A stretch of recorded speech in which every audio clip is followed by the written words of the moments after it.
This video is part of a playlist in which we're looking at the 78 questions to ask Christians from the Atheist Voice. So let's get into today's question. Can you pause the video right now and tell me what the 10 Commandments are?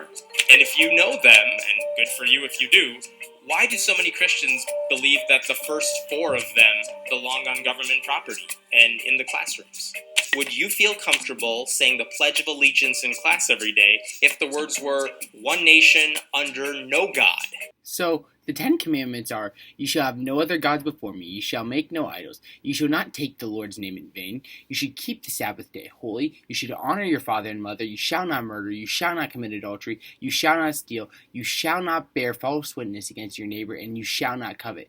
Yes, I just kind of read them off my notes here, but I do know them also.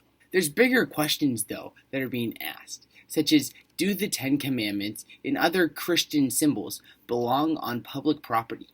So here's my take on this question. So granted, this is just my opinion, but America was founded as a Christian nation, and it is still somewhat today a Christian nation.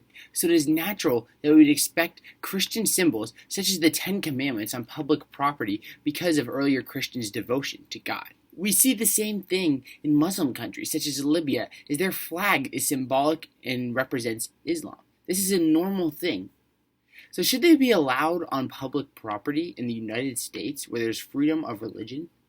Now, this is just my opinion, but I think that they should be allowed to stay unless there's a good reason to remove them. The 10 Commandments aren't offensive, and even if you aren't a Christian, they give you good principles for you to live your life from.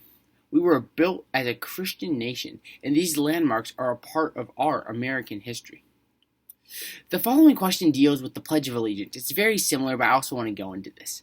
Once again, we just have to realize that we live in a traditionally Christian nation, so the under God part would be included in the pledge naturally. We live in a free country, so if you don't like that it says one nation under God, just don't say it.